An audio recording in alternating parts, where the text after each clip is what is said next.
காவல்துறை தன பதவி விலக கோரியதாகவும் அதே நேரத்தில் தாவேகாவினை வற்புறுத்தியதாகவும் ஒரு சட்டமன்ற உறுப்பினர் வெளிப்படையாக சொல்லியிருக்காரு. அப்படி நடப்பதற்கான வாய்ப்புகள் இருக்கிறதா? காவல்துறை உண்மையாகவே அப்படி நிர்பந்தம் செய்ய முடியுமா? ஒரே ஒரு எம்எல்ஏவை பேரம் பேசுவதற்கு ஒரு நட்சத்திர விடுதியில் ரூம் போட்டு 35 கோடி ரூபாய் பேரம் பேசியதாக சொல்வதில் ஏதேனும் லாஜிக் இருக்கும், உண்மை இருக்கும்னா இதுலயும் உண்மை இருக்கும். அது மட்டும்தான் உண்மை. இது பொய்யா? காவல்துறை இவங்களுடைய காவல்துறை தாவேகா அரசினுடைய காவல்துறை வந்து எந்த அரசா வந்தாலும் அந்த அரசுக்கு கீழே காவல்துறை இருப்பாங்க இல்லையா? அதனால எந்த அரசிலும் இந்த மாதிரியான விஷயங்கள் நடப்பதற்கான வாய்ப்புகள் இருக்கு. 41 பேர் கரூரில் மரணம் அடைந்தார்கள் அல்லவா? அது காவல்துறை நிகழ்த்திய மரணம் என்று ஆதவர்ஜனா சொன்னார். அதை செஞ்சாங்கன்னு ஒரு குற்றச்சாட்டு சொன்னார்ல காவல்துறையின் மீது. அது எந்த அரசாங்கம் இருந்தாலும் நீங்க ஒரு வார்த்தை சொன்னீங்களா? அப்ப எந்த அரசாங்கமா இருந்தாலும்னா 41 பேரை ஒரு காவல்துறை கொல்லுமா? போலீஸ் கொல்லுமா? அதான் போலீஸுக்கு வேலையா? அப்ப அதுவே போலீஸுக்கு வேலை என்று ஆதவர்ஜனா சொல்லிக்கின்ற பொழுது ஏன் ஒரு எம்எல்ஏ மிரட்டாது? போலீஸ் மிரட்டும் தானே. அப்போ மிரட்டி இருக்கிறாங்க. என்ன காரணத்துக்காக மிரட்டிருப்பாங்க நான் யூகிக்கிறேன்னா, விஜயை எதிர்த்து யாரும் பேசக்கூடாது. விஜயை எதிர்த்து பேசியவர்கள் ஒன்று பணத்தால் அடிக்கப்பட்டு அல்லது பதவியால் அடிக்கப்பட்டு அவர்கள் தாவேகாவில் இணைத்துக் கொள்ளப்படுகிறார்கள், அல்லது மிரட்டி இந்த பக்கம் கூப்பிடுறதுக்கான வேலையை ஆரம்பிச்சிட்டாங்க. இப்போ ஒருவேளை இப்படி யோசிச்சு பாருங்க. ஏன்னா நல்லா புரிஞ்சுக்கங்க, அவர் வந்து ஒரு ஹீரோ. அவர் சினிமாவில் ஹீரோவாக இருந்து பழகினவர். அவரை எதிர்த்து யாருமே ஜெயிக்க முடியாது. ஜெயிச்சுட்டா ஹீரோக்கு வேல்யூ கிடையாது. அங்கே வந்து அல்டிமேட் ஹீரோ தான் ஜெயிப்பார். எத்தனை வில்லன்கள் வந்தாலும் அவர் அடிச்சு நொறுக்குவார். அவங்க வந்து பெரிய பீரங்கியே கொண்டு வந்தாலும் இவர் சின்ன கத்தி வச்சோ துப்பாக்கி வச்சோ அவங்கள சுட்டுட்டு ஜெயிப்பார். நாட் ஒன்லி விஜய், அது எம்ஜிஆர் காலத்திலிருந்து விஜய் ஹீரோன்னா அப்படி தான் இருக்கணும். அப்படி இருக்கக்கூடிய ஒருத்தர் அரசியலுக்கு வருகின்ற பொழுது அவருடைய ரசிகர்கள், அவருடைய தொண்டர்கள் அவர் யார்ட்டையும் தோக்கக்கூடாதுன்னு எதிர்பார்ப்பான்.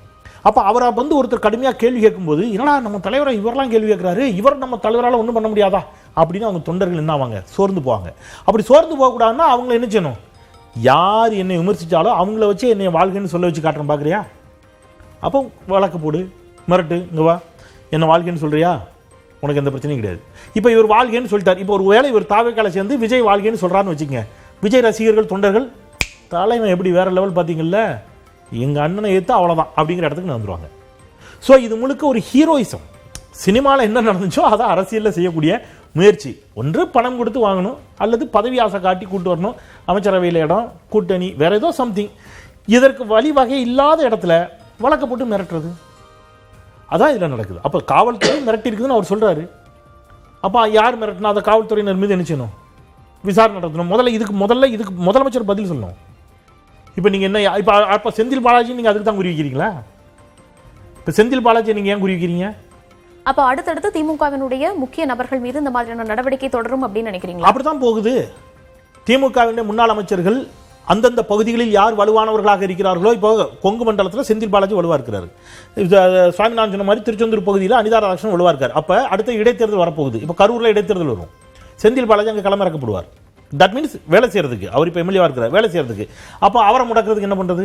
இல்ல உங்களுடைய யூகத்திலேயோ இல்லைன்னா உங்களுடைய கணிப்பிலையோ அடுத்து திமுகவினுடைய இந்த நபர்கள் மீதெல்லாம் தாவேகா குறிவைப்பதற்கான வாய்ப்புகள் இருக்கு அப்படின்னா யாரை சொல்வீங்க? யாரை வேணாலும் குறிவைக்கலாங்க. அவங்க தான் எல்லாரையும் சொல்றாங்களே. அவங்க எல்லாம் இல்லையே. அவங்க யாரெல்லாம் நோக்கி பயப்படுகிறார்களோ, யாரெல்லாம் தங்களுக்கு வந்து த்ரெட்டா இருப்பாங்கன்னு நினைக்கிறாங்களோ, அச்சமூட்டுவதாக நினைக்கிறார்களோ, இல்ல இப்ப ஏவா விழுவு ஏன் வந்து இப்ப டிவிஎஸ் ஏன் ஏவா விழுவு மீது வழக்கு பிடிச்சி அவர் இப்போ சிங்கப்பூரில் நான் சிகிச்சை பெறுகிறேன் கடிதமே எழுதிட்டாரு. நான் இங்கேயும் ஓடி ஒளியில் பயந்தெல்லாம் போகக்கூடிய ஆட்கள் கிடையாது. ஜெயலலிதாவை பார்த்தவர்கள் எல்லாரையும் பார்த்தாச்சு, இந்தாங்க நான் கடிதம் எழுதி தந்திருக்கிறேன், நான் வந்து சிகிச்சை முடிச்சுட்டு வந்து விசாரணைக்கு ஆஜராகிறேன்னு சொல்லியிருக்கேன்.